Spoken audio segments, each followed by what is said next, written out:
It's go time. Welcome to the Third Down Gamble podcast with your hosts, Don Charbin and Heath Graham.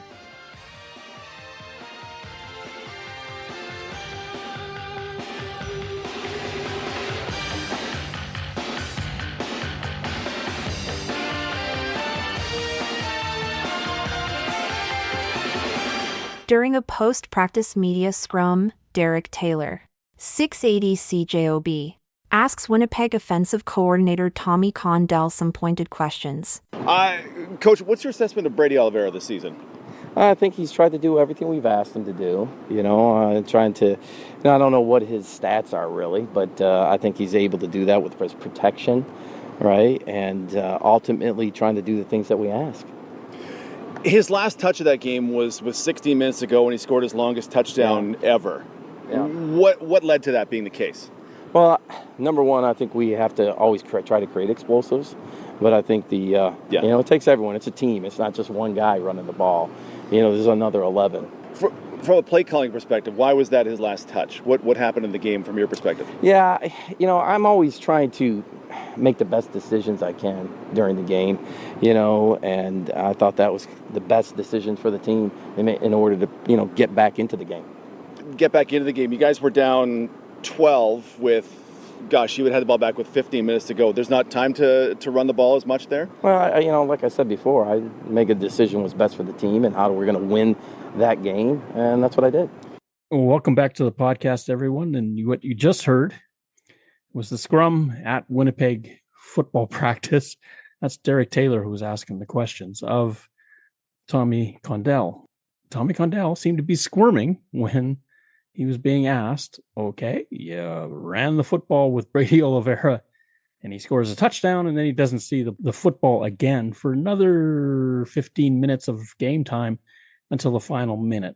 Can you explain that? And he sort of backpedals, I felt. What did you think? I agree. And let's look at the important part of it too. That last touch by Brady with 16 minutes left in the game was the longest touchdown run of his career. He busted one off for 45 yards. The whole offense was involved in that. Let's not just say it was Brady running through guys. The receivers downfield were doing their job blocking. There's some monsters on that offensive line, but it was the biggest touchdown play of Brady's career. And then the offensive coordinator went away from it. Brady Oliveira has been one of the top 2 or 3 running backs in the league for the last 5 years.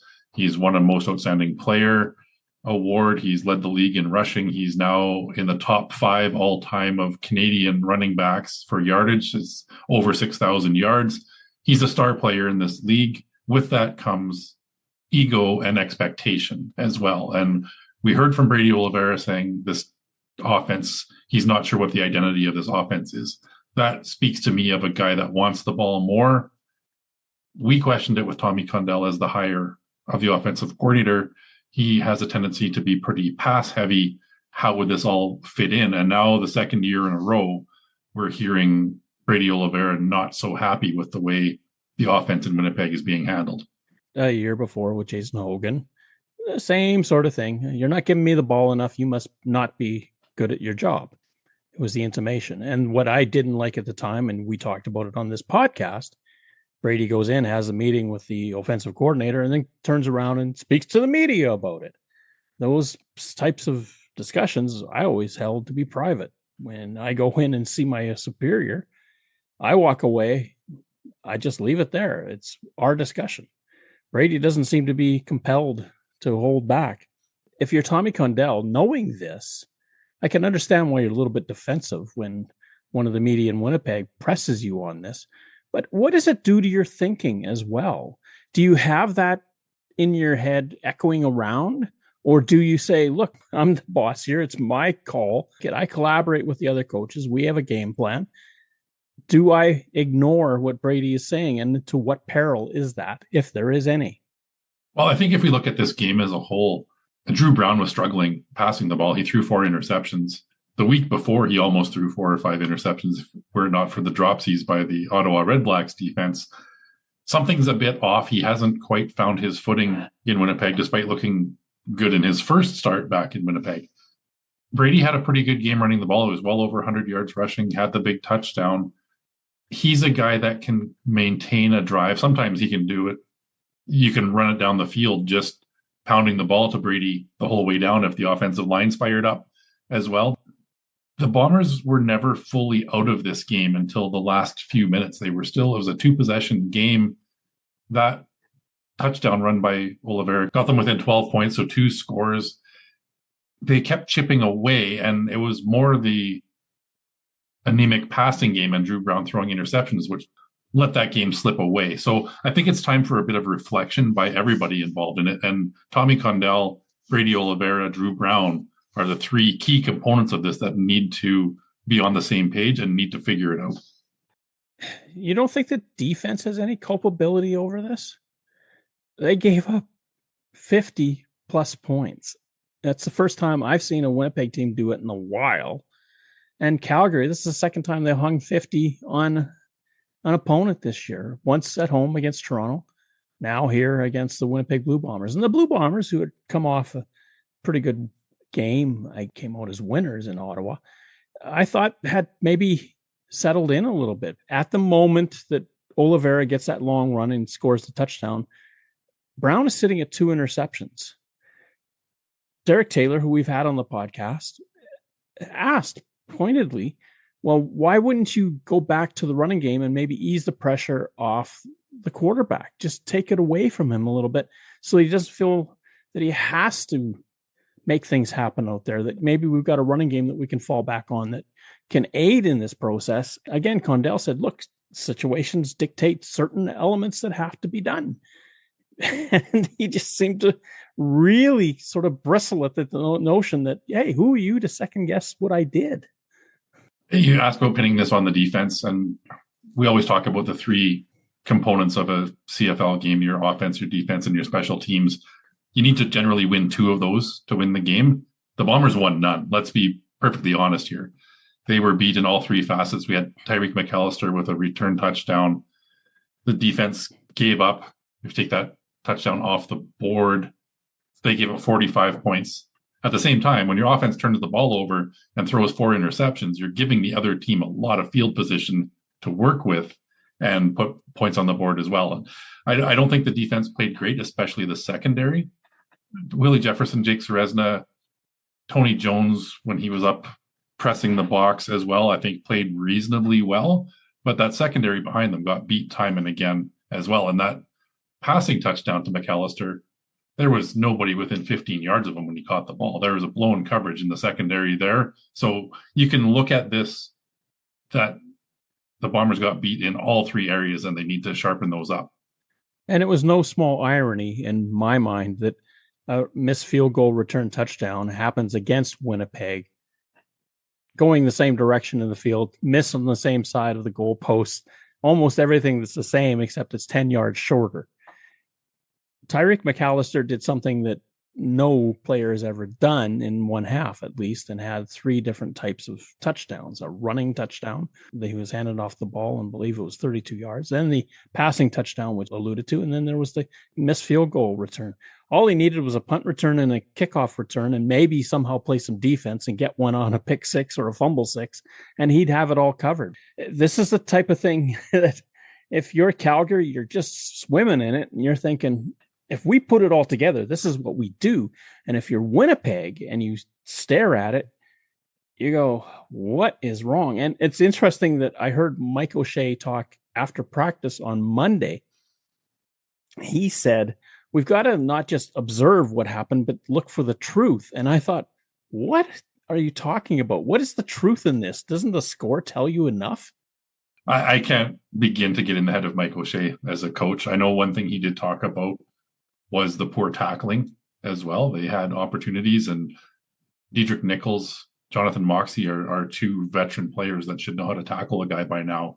They were not, especially on the Jalen Philpott touchdown, were not wrapping the guy up to bring him down. Full credit to Jalen Philpott for busting tackles, but they were not textbook how you draw up a tackle either. Well, there was an attempt on the first tackle, at least with getting an arm around the leg, but Philpott made a nice play. And then the rest of them was this typical, well, I don't want to injure myself, so I'm just going to bump him and see what happens if I can knock him off stride. And this whole attitude, I don't know how in rugby they tackle the way you're supposed to, and they don't have helmets. And then you go in the CFL and nobody seems to want to wrap up.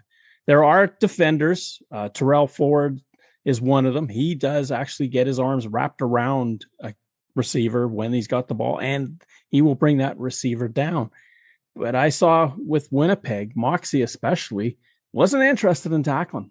He wasn't. And I think we need to, if we're going to continue talking about this game, we need to highlight Vernon Adams Jr. as well for his performance and for the start of the season he's had. It's a new CFL record of 20 touchdown passes without throwing interception. We've talked a lot about Vernon Adams over the last few years of this podcast, how you can get good VA and bad VA. And sometimes he's going to throw a touchdown and 3 or 4 interceptions. That's not happening so far this season. If he keeps this up, it's a record-breaking pace, and we're getting a lot more good VA than bad VA. It's really interesting when, I believe it was TSN, but maybe the CFL, and forgive me if I've got that wrong on either account, the interview that they had with him when he says he takes the foot off the throttle, when he starts to eat poorly because he thinks that everything is going well, and he tends to let up. And he said he's got to learn as a pro that there is no week you let up. You have to be on top of your game all weeks that you play. If he can maintain that intensity, that certainty of what he needs to do, and also a proper diet, proper sleeping, all those types of things that a pro athlete has to do to be in top form. His offensive line is taking relatively good care of him. Granted, Winnipeg, especially in the middle part of the game, did get to him. That one hit by Ceresna especially seemed to knock the wind out of him. But other than that, he seemed to be okay. And I kind of think with Vernon Adams Jr., confidence is a wonderful thing, but sometimes it slips into cockiness with him. And I just want him to stay on the confident side of the needle and feel good about what you do, but you still got a lot of work to do because it's a long season. A lot of things can happen. And how often has he been through that mid-season swoon? Vernon Adams Jr. is 33 years old now. He's been in this league for a number of seasons. This is the VA, I think, that we were expecting to see when he's had those good starts to the season. It remains to be seen what happens with the consistency through the next 2/3 of this season as well. But year 10 in the CFL, he's seen it all, and maybe he's matured enough to know what he needs to do to be successful. He's bounced around from a few different teams as well. That's got to weigh on a guy over time, and now he seems to have found that home in Calgary and is putting up the numbers to show that he likes where he is. He's flourished in 2 cities, Montreal and Calgary. Both times he had a quarterback as a head coach. No small coincidence that was the case. And in Montreal, they were the best show on turf. They were so exciting to watch. When Kahari Jones was running, he had Vernon Adams Jr., because how many times would they be down by 20? Oh, better turn on the switch, because here we go. We got to get some points here, folks, and beat this team. And Winnipeg, of course, was one of those teams that had the biggest comeback against them ever, was done by Montreal in that era. I kind of like what Calgary is doing. They've got a great mix going on. Dedrick Mills is a power back. They've got some speed with McAllister. They've got great receiving. And of course, Damien Alford is now back in the fold. Reggie Bagleton is probably ready to come back in a week or two. You're not going to stop this offense very easily. Calgary's going to pose a lot of problems. And what I thought would happen in this football game, and it sort of played out later again, was that the Calgary defense would get to Drew Brown. I felt that the front four and Drew Brown would be very familiar with each other after the 60 minutes, and they were. Just one more little note on Vernon Adams Jr., looking at his stats over the 10 seasons in the CFL. His best year as a quarterback, as you said, was with Montreal. 2019, he played 16 games, almost 4,000 yards passing, 24 touchdowns and 13 interceptions. So 24 touchdowns is his second biggest number. He did have 1 year in BC where he threw 31 and 18 touchdowns and interceptions. So he's creeping up there into some almost uncharted territory for Vernon Adams Jr. And I'm really curious to see what that touchdown to interception ratio looks like come the end of the season.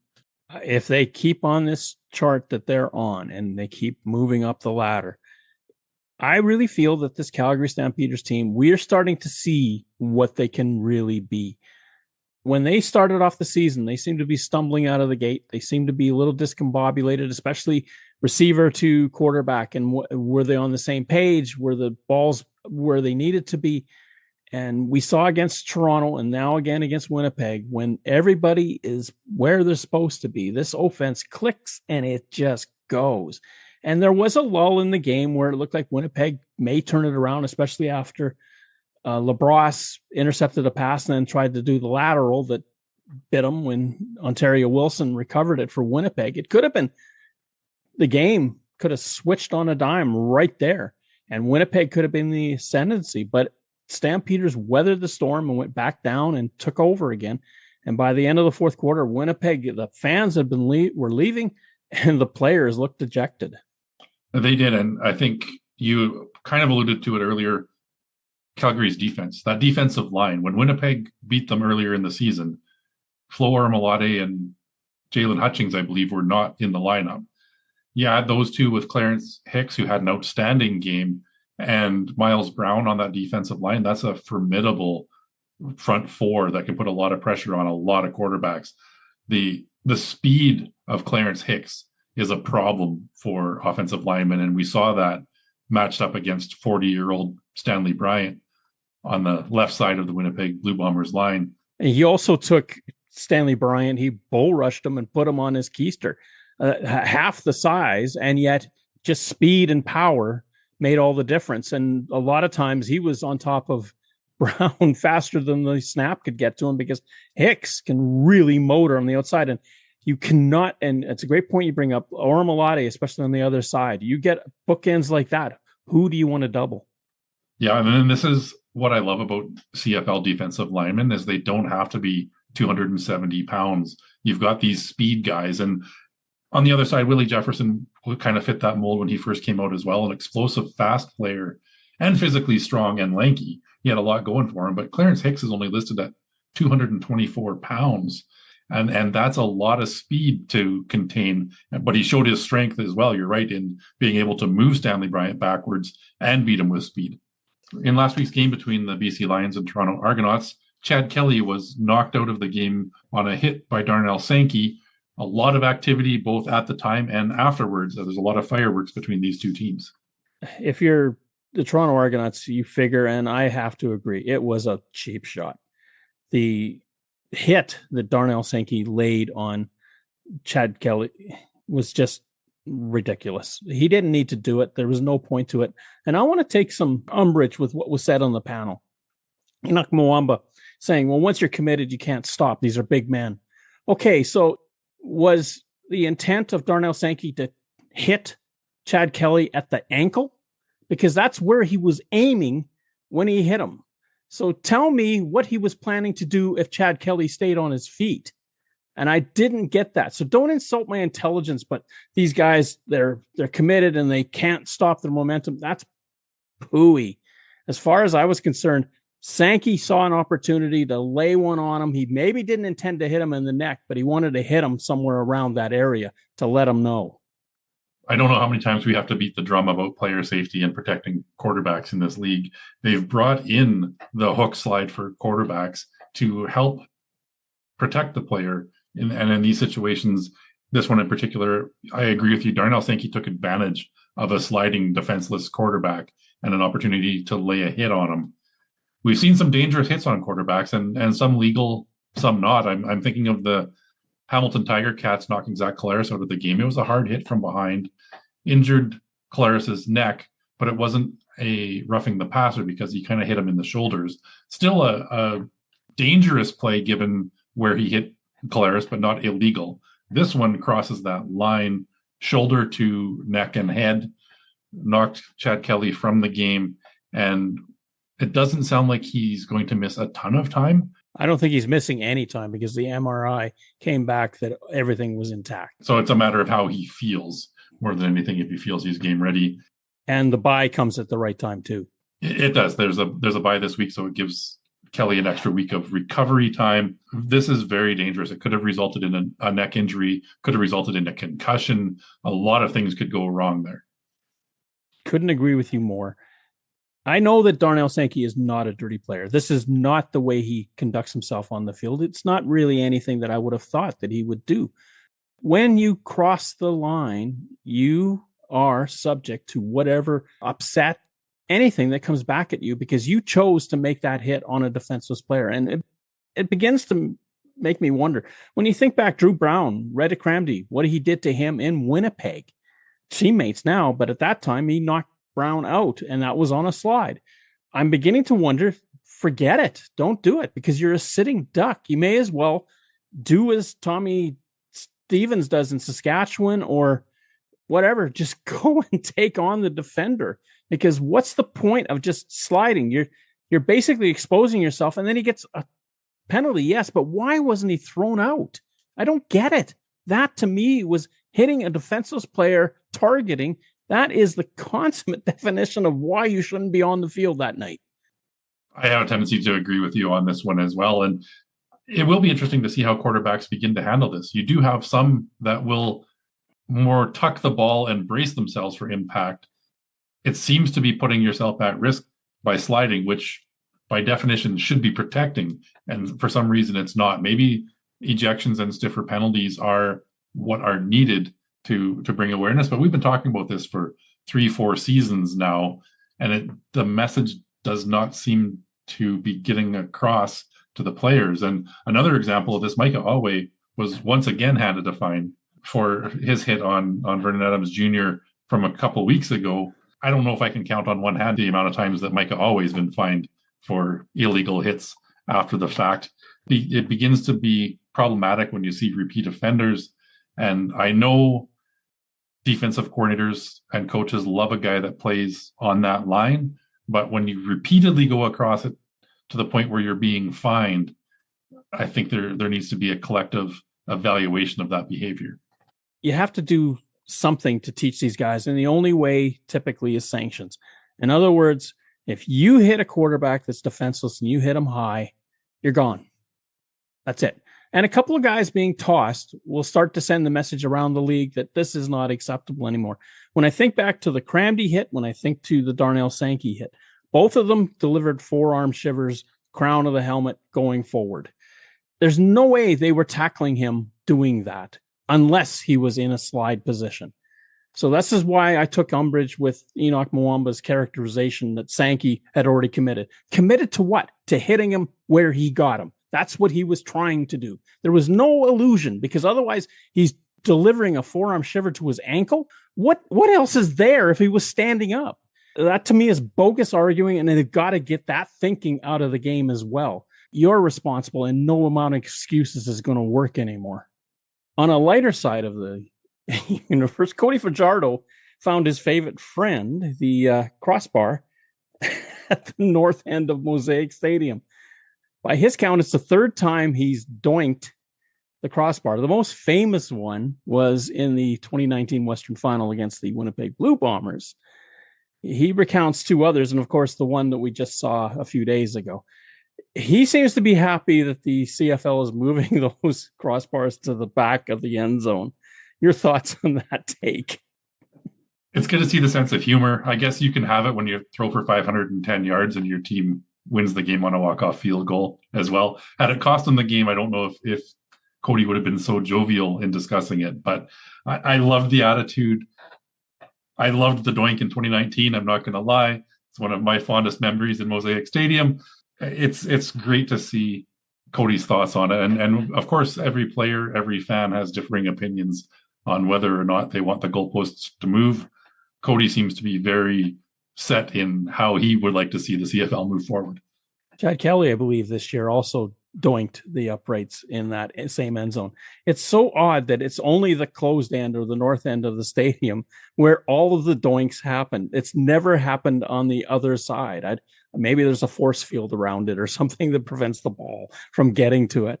We've been around a lot of these rule changes. We're still kind of wondering if there's going to be any sort of change that will allow the 55 or keep the 20-yard end zones. there's anything is possible because there's a lot of levels of government that they still have to get all of these changes passed through. And you think, well, what's the government got to do with the CFL? Well, most of these stadiums are owned by entities that are not CFL teams. Interestingly, Omar Toman is looking at buying BC Place.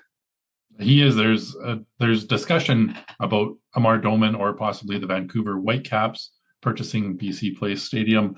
Now, it is owned by a provincial government entity that owns and operates BC Place Stadium as well. The first rumors or buzz about this was the Vancouver Whitecaps possibly taking ownership. Doman said, wait a minute, I have a professional team that uses this facility as well. Maybe I'm the guy to buy it. I don't know where it's going to play out. There might be a partnership between the two organizations that agree to do so.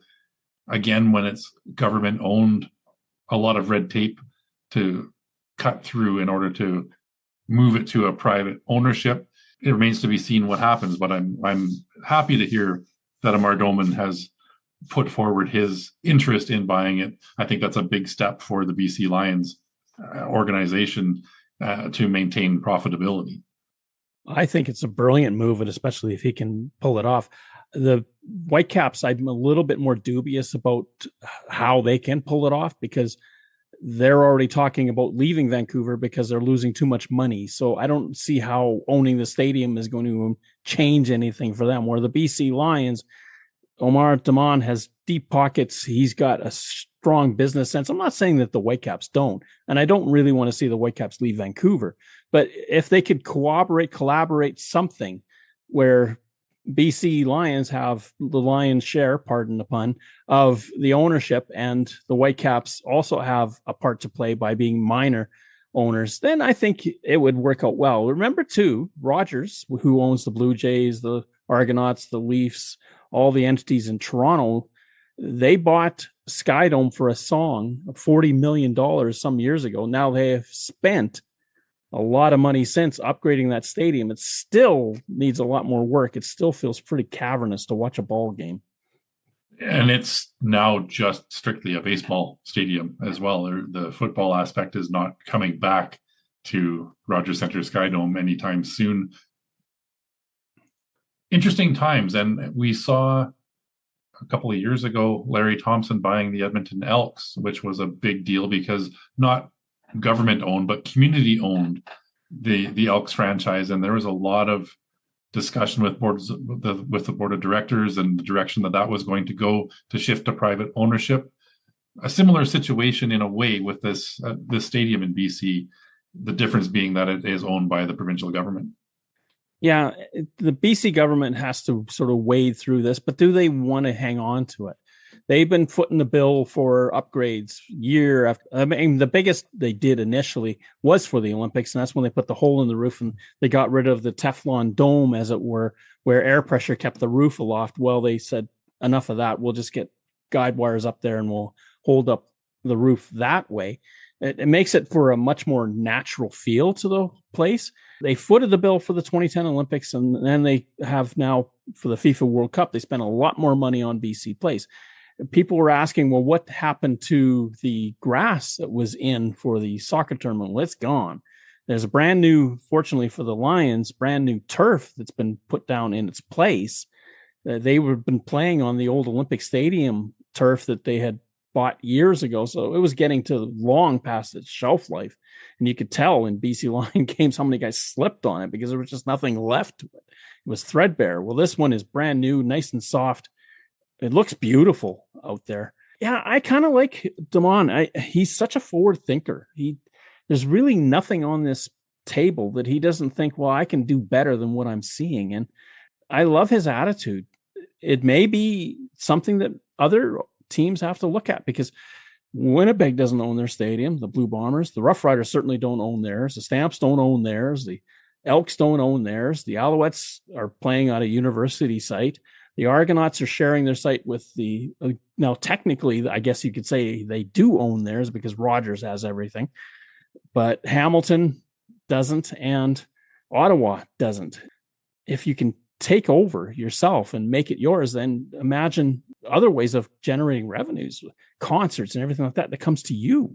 Now, just to clarify, the Winnipeg Football Club owns a part of Princess Auto Stadium. They don't own it outright. They are in ownership with the province of Manitoba, the University of Manitoba, and the city of Winnipeg. There's kind of 4 partners that operate that one. So you're right in a sense. It's not an independent owned by the football team. They can do whatever the heck they want, but they are more than just a tenant of that facility. They do have a stake in ownership. Just wanted to clarify that for the listeners.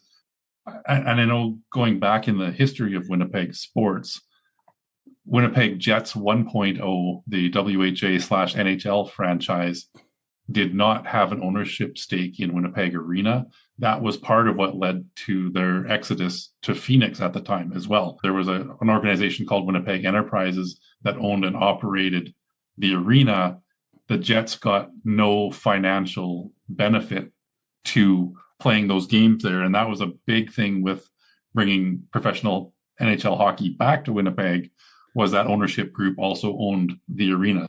There is a lot at play here in the revenue generation of owning a facility that you play in.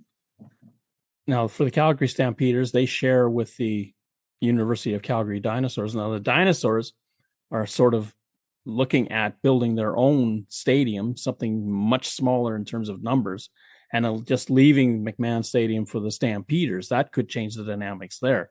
The Elks are basically the primary tenant in Commonwealth. The Roughriders do share with the Regina Rams, and this gets back to all of this change. What does U-Sport do with all of this information? It impacts them. Do you play one set of rules when the Rams are at home and another set of rules when the Rams are playing at the U of A, University of Alberta? It just has to be sorted out, and we're still a year away, but it's now that these decisions have to be taken. It is, and it's interesting just driving around the city and looking at high school fields and other football facilities within the city. Some of them would be a fairly easy conversion, still costly. You still have to dig up the footing that's holding those goalposts in place. But on a natural grass field that you see in a lot of these, especially the schools, the high school football fields, I don't think it's as big of an impact as it is where you have artificial turf installed and a more permanent structure. And I think that's where the financial cost of this is really going to be seen. And the question remains, who's footing the bill for this? Is it something that the CFL as a league can help finance for these smaller football organizations in order to have everybody playing across Canada at all levels on a similar field? Or is it going to be different sets of rules, different configurations of fields for the foreseeable future? I think you're going to be living in a multiverse, as it were. I can't see a situation where high schools are going to start, and some of them do have turf, are going to start changing things around. They probably will at the moment when the life expectancy of the turf is over and it has to be changed. Basically make the change then. So in the interim, grass field or not, there's probably no incentive, because at the lower levels, does it really matter if the goalposts are on the goal line or at the back of the end zone? Probably not a lot. Some places may want to do it. Some places may not. But again, it comes down to the expense and the arduousness of lifting those things out and moving them. Where it matters more is college and junior football, but especially college, because you do have Dinos playing in the same park as the Stampeders. You do have the McGill Red playing in the same, or actually owning the stadium of the Alouettes. Those two are partners in this process. I'm just naming two, but the Bisons, Manitoba Bisons, play in Winnipeg's Princess Auto Stadium as well. What do they do? Because you can't play part of your schedule one way in one stadium and another part of your schedule another way in another stadium. Those are the ones that are going to be the critical mass issues. They are, and you mentioned the two key ones. I think McMahon Stadium in Calgary and Percival Molson in Montreal, those two are owned outright by the universities. So those are the ones where, yes, the CFL team is a tenant right now in that facility. Those are big questions, and that's something that I'm sure we'll discuss ad nauseum in the off season as we learn more about what is passed and ratified by the board of directors of the league, what the rules committee comes up with as well. But we are having this conversation now because high school football starts up less than a couple of months from now.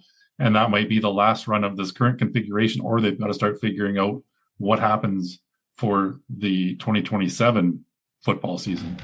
Hey, this is Ben Grant, color commentator for the Toronto Argonauts and co-host of the X's and Argos podcast. You are listening to the Third Down Gamble podcast. Winton McManus was thrown out for kicking a player that was on the ground. I didn't see it as a kick per se, more kneed the player to the head. But if there's one thing that the CFL is doing, if you slap somebody like DeMonte Coxey did, or if you put your knee to the side of their head, a la Winton McManus, you're hitting the showers. I support this wholeheartedly. I think this after the play stuff, and we had a discussion, and I know there's been a lot of talk about, especially DeMonte Coxey's ejection and whether it was justified given the slapping action that took place on that particular play. But if you want to go zero tolerance, then go zero tolerance. People will start to smarten up and not continue on with these theatrics after the play. It wasn't a hellacious kick by Winton McManus by any means, but the gesture was there. It was unnecessary, outside of the realm of a football play. I'm 100% behind the ejection. Now, this was against the Alouettes offensive lineman Cyril Hogan-Sandon, who kind of played after the whistle himself, where he was pushing a Hamilton Tiger Cat down into the pile, and it bounced into a couple of players, and that's what McManus took objection to. It wasn't so much that he was just angry about what was happening in the game. He thought that what had happened should have been a foul anyway, and regardless was reckless, and that's why he went up to make a point. He didn't really stomp him. He gave him like a push with his knee to the head. That's what he did. I agree completely. If you're going to have a standard, you've got to hold it regardless. I wish that would have applied on the Darnell Sankey hit. Targeting the head is targeting the head. Gone. But in this case, yeah, Winton McManus. And again, would you say he's a dirty player? No. Would you say he's got a vicious temper? No. He just went too far, and the official said, I'm sorry. That means you don't get to play tonight. How many times in sports do we see the instigator kind of get away with something, and it's the guy that retaliates that gets the flag, gets the penalty, gets the ejection? It's that after you have to control your emotions so much, and I get it. It's a high-speed, high-emotion game, but often that instigator is what turns the referees and officials' heads towards that play. There's motion after the play. They look to see what happens. That's where the person retaliating will get called, because by the time the attention is that way, whoever started this scrum or whatever is going on has done what they were going to do. And it's the guy that sees it and reacts is the one that gets in trouble. And the point of this is that you, as the player on the field, cannot adjudicate. You cannot be the official. If the official determines that there was a foul, they have to throw the flag. You cannot take matters into your own hands and decide to mete out justice however you see fit. And this is what Winton McManus found out. Now, I liked what Winton McManus did. When he left the field, he left the field. He took his time, but he left the field. He maybe jawed a little bit with the Alouettes as he went past.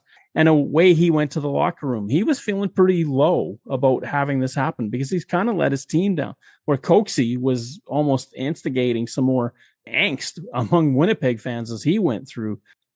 I just think that for Winton McManus, you're never going to see this twice. Same with Darnell Sankey. I don't think he'll ever pull a stunt like he did again. They're both good people. They just made bad decisions. I agree. And I don't think it's worthy of, like you say, labeling Winton McManus a dirty player in this regard, or Darnell Sankey for that matter either. It's those repeat offenders where they continue to accrue these fines, these ejections, the suspensions, that sort of thing, that it does lean towards dirty. And also, I think you raised a good point in how you react to this discipline being meted out. Winton McManus took it, left the field to play afterwards, and rightfully so. He admitted he let his team down. And that to me shows leadership, shows taking ownership of the mistake that he made. And that's the type of guy that you want as your captain. If there's something that is team first in the way he presents himself, then people will respect you for it, and coaches especially will love you for it. And Winton McManus, yes, he put himself ahead of the team in the moment, but after that, he realized what he had done. And he is a huge cog in that Hamilton defense. In some somewhat surprising news, Lewis Ward has returned to the Ottawa Red Blacks. They announced that they have signed him as of Sunday. Lewis Ward is a record-setting place kicker, kind of sent packing in the offseason while on his honeymoon by the Ottawa Red Blacks. But maybe the honeymoon with Brett Lothar is over, a little bit of injury trouble perhaps, and they've brought the reliable Lewis Ward back into the mix. It is funny. It's almost like there's no bridge that you cannot recross in this football league. I was shocked when I read this because I thought Lewis Ward especially would be so disappointed in what happened when it happened. The timing was just brutal for him and his family. Needs must. And what do you do if you're Ryan Dinwiddie? How do you broach the topic with Lewis Ward? Do you dare say, oh, I made a mistake? Or do you say, look, we have a need. Are you interested? I think you got to go with the direct approach, option B right now. I believe it's always tough to say goodbye to veteran players. And I know it's a discussion that we have every year in free agency. And once those player cuts start coming before guaranteed money from signing bonuses, this one was a bit surprising to see Ottawa part ways with Lewis Ward. However, and as we've discussed with the possibility of the goalposts moving for 2027, leg strength is going to be a key component of those place kickers moving forward. Ward, for all his accuracy, isn't known for leg strength. He has a career long of 56 yards. A lot of those attempts were inside that 45-yard range. Ottawa, we could go through the list of struggles Ottawa has right now. Brett Lothar hasn't been one of them. He's been lights out this year, kicking for the Red Blacks. Obviously, some injury issues going on there that have warranted bringing Lewis Ward back into the mix. But what was the injury issue? I have not heard boo about anything that's happened to Lowther. I haven't either, but I don't see any other reason at this point why. He's listed on the active roster. Ward is listed on the practice roster. Like, is this an insurance policy? I'm not too sure. It's an interesting signing, and I don't know what has prompted it, but obviously Ottawa felt maybe they didn't want anybody else to snap him up, and they've got him onto that practice roster. We'll see if he gets into game action. I would think this signing would indicate that maybe something is bothering Lothar a little bit. Maybe not a serious injury at this point, but something nagging that they're more concerned about. Well, it's quite possible. He hasn't, like as you said, he hasn't missed a field goal all year. Now, they haven't really used him on long field goal attempts. He's made one, I think, from 51, but the rest of the time he's been 45, 40 and in. So, is there something bugging him, something nagging him that maybe we're not being informed? Even if so, then if you're not trotting him out for long field goals, Lewis Ward isn't the guy you're going to bring in to go for the long ones. You should be looking at bringing somebody like Boris Beattie back into the mix in the CFL, because that guy has the leg strength for it. Well, Lewis Ward's longest is 56. So let's not poo-poo him too much. He may not be the one you expect to hit it from long. He has and can. And depending on his regimen of workout, maybe he's strengthened that leg to the point where he could 55 and in, and he's all good. BC Lions are going to start Kaidon Salter against the Winnipeg Blue Bombers on Thursday night. Kaidon Salter came in the fourth quarter of the game against the Toronto Argonauts. Did all right. My bigger question is, what's becoming of Chase Bryce? Because you had a chance to audition yourself to become something significant in that BC Lions offense, and you didn't do much with it. He didn't, and this is a bit surprising to me. Chase Bryce has had some spot duty over the last 3 seasons coming in and hasn't looked terrible, but given the reins this year on offense, he has struggled mightily. 14 of 25 for 163 yards and no real other stat to speak of. His QB efficiency was 75, where Salter comes in and basically plays one quarter, part of one quarter. It goes 9 of 15 for 121. We talk about the magic 10-yard per completion. Well, he got above that. All they did was kick field goals. Every time they had a chance to do anything about that lead that Toronto had, and the BC Lions were settling for field goals. And I do wonder if Chase Bryce, maybe the size of the occasion was too big for him. It could be. And like I said, he kind of came in mop-up duty more so than anything previously. And that's a lot different than getting the ball handed to you for that start and those number one reps. Kaidon Salter is an interesting prospect as well. He's a cousin of former BC Lions quarterback Casey Printers, who has been in contact with him to give some advice. I'm excited to see what he does on the field as well. And a lot of times the most popular player on a team is that quarterback that hasn't seen the field yet. That may be the case here with Salter, and we'll see what happens when he's given the reins. I just think that the BC Lions right now are sort of mending their way through until their starting quarterback, Nathan Rourke, gets back on the field. There was a lot of discussion that the shoulder was cleared and that he would be available to play against Winnipeg on Thursday. And it looks like that's not going to be the case. Caution is the better part of valor at times. And for the BC Lions, they feel that if they're going to make a strong run, which they're going to have to go off in the second half of the season to get into the playoffs, that the Lions want to have a healthy Nathan Rourke to guide them.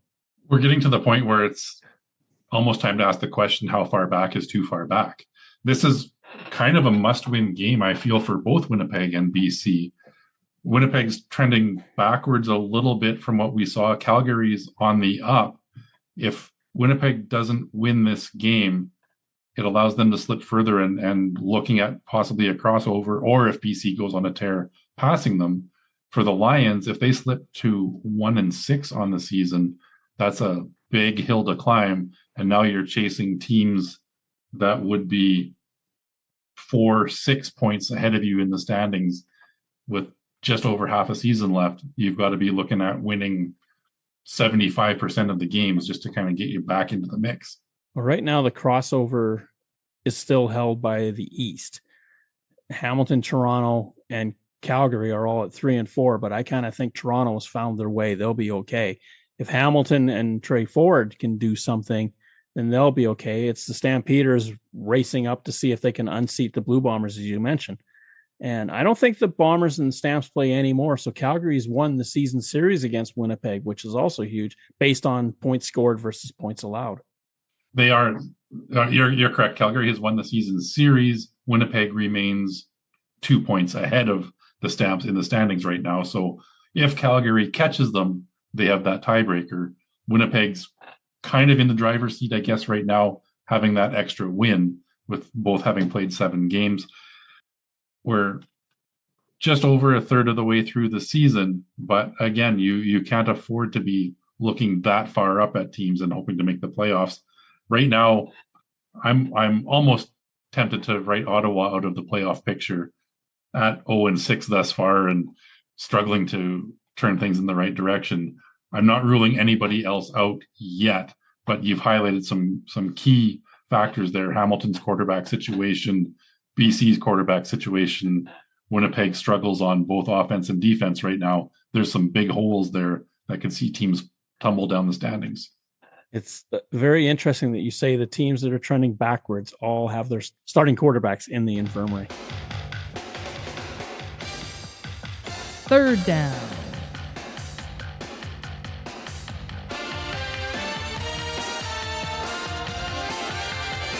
Kicking off this week in CFL action, the BC Lions are in Winnipeg to take on the Blue Bombers.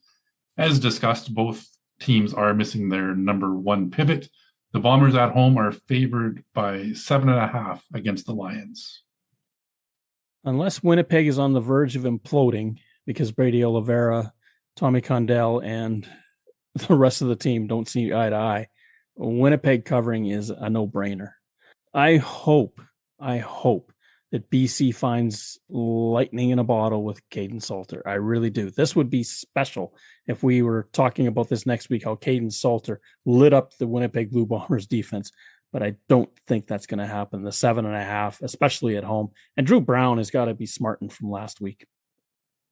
I agree with you. I'm taking Winnipeg at home in this one as well. That's a pretty tough stadium to play in as a road team making your first start in the CFL. A 23-year-old rookie quarterback. I'm with you. I hope we see some flashes of brilliance from Kaidon Salter. I hope he shows as a possible quarterback of the future in the CFL. Winnipeg's got to get back on track, and I think their defense is going to be a lot better. They have been putting some pressure on quarterbacks, which they kind of went away from the previous couple of seasons. I expect to see a lot of different looks coming Salter's way from that Winnipeg defense. He's got to be sharp. I expect another big game from Brady Oliveira as well. I think he's running angry. He's got to figure things out with Tommy Condell. If they give him the ball, I expect another 125 yards plus on the ground for Brady Oliveira. I'm taking Winnipeg minus the 7.5. Lorenzo Malden, the fourth, he's just signed with the Lions. Does he make enough of a difference on that defensive line to impact this football game? I don't know if he can get in there that quickly, but we did see Sean Lemon coming out of retirement as well and recording 2 sacks last week, so anything can happen. That defensive line does have some weapons. Matthew Betts, of course, is a all-CFL caliber player as well. You get somebody like Malden even mixing in and giving some of those starting defensive linemen a break, getting some fresh legs there. He could make a difference. Friday Night Football sees Montreal going to Ottawa to take on the winless Ottawa Red Blacks. This is a retro throwback night for Ottawa, celebrating 150 years of football in our nation's capital. I'm excited to see the jerseys and everything going on around it. It's the on-field product I'm not super excited about, maybe with Ottawa. They are a 6.5-point underdog to the Montreal Alouettes. Let's face it, if Montreal has Davis Alexander on the field on the final play of the football game, Montreal wins.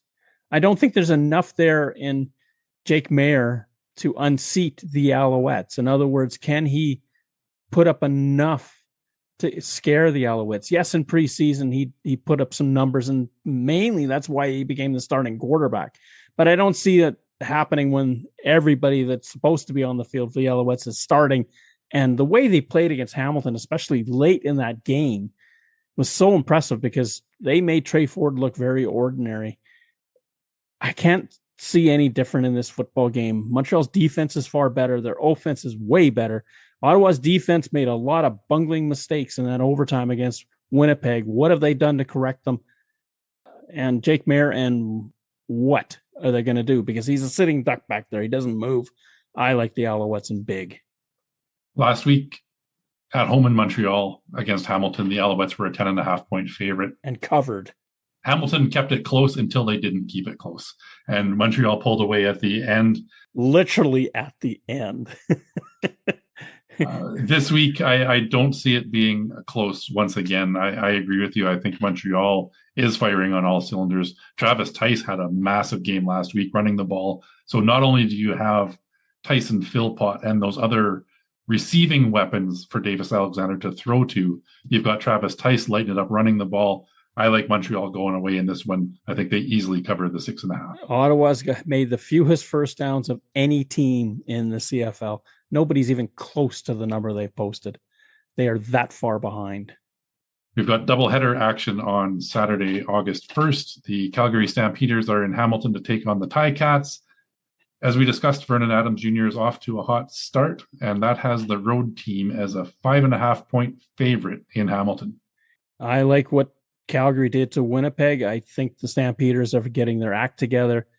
Trey Ford, I want to know what is going to happen with him.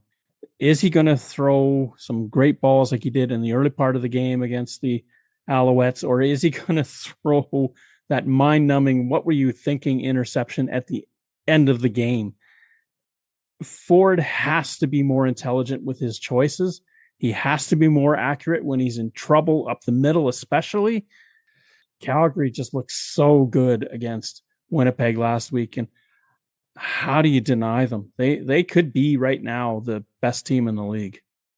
Well, we're 3 for 3 agreeing so far this week, which might mean it's an absolute disaster of picks, or we maybe do know a little bit about what we're talking about. Most likely the former, we don't know what's going on.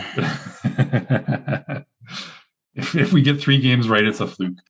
Trey Ford, versus Clarence Hicks is a matchup I'm dying to see. We've got Ford with speed to burn and his scrambling ability, but if there's a defensive lineman that can contain and run him down, it's Clarence Hicks of the Calgary Stampeders. I think that's a key matchup. Is he going to be able to scramble and get away with it?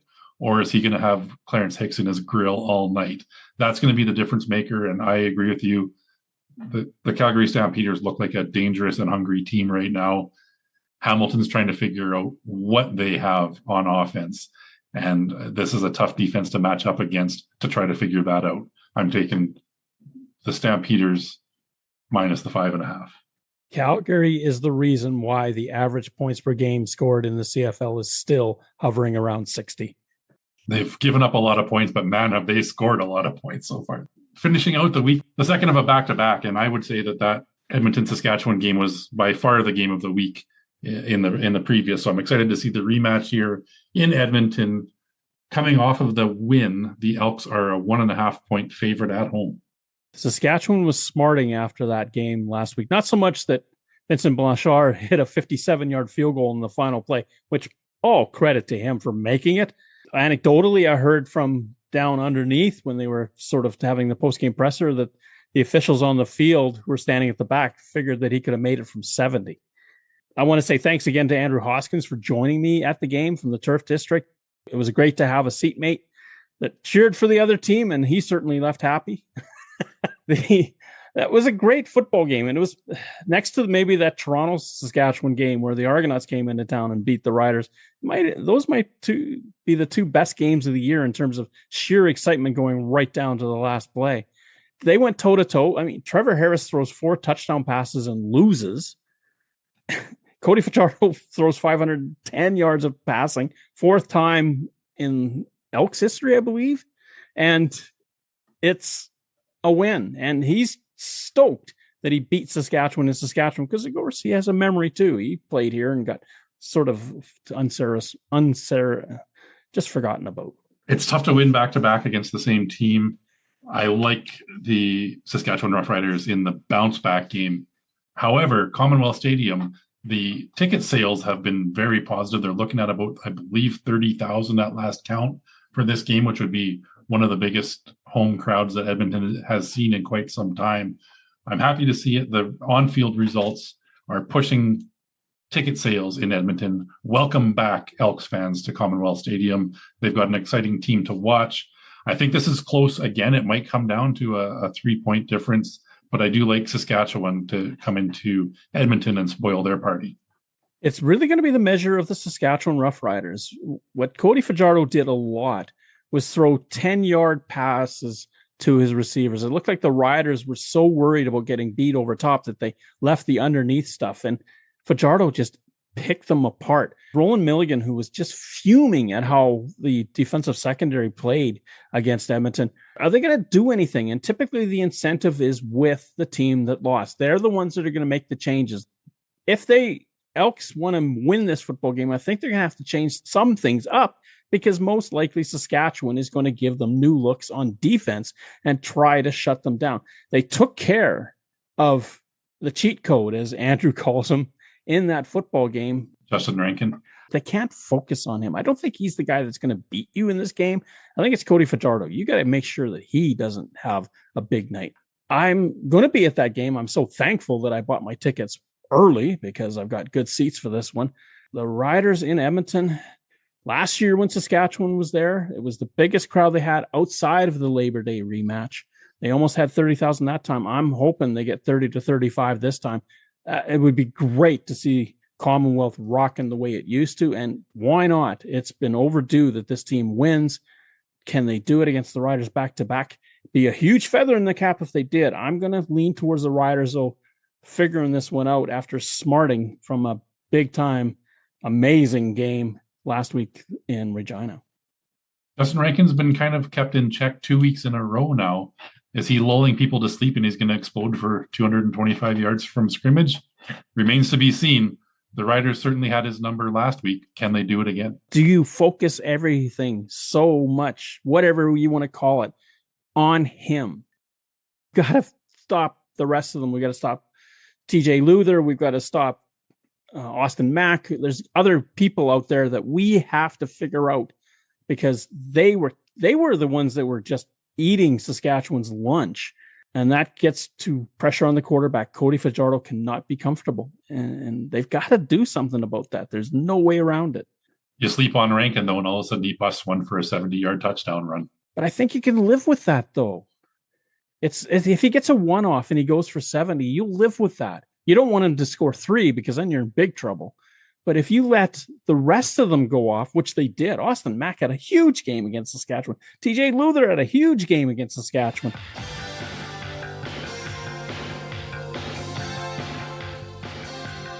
Third Down Gamble uses the expert resources of the Canadian Football League and 3 Down Nation. For up-to-date, insightful statistics and analysis, please visit cfl.ca and 3downnation.com.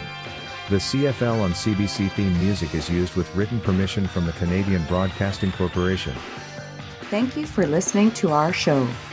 Third Down Gamble is hosted on Podbean. Follow us on Twitter, where our handle is @ThirdDownGamble. Join us again next time. The Third Down Gamble Podcast. Audio worth watching.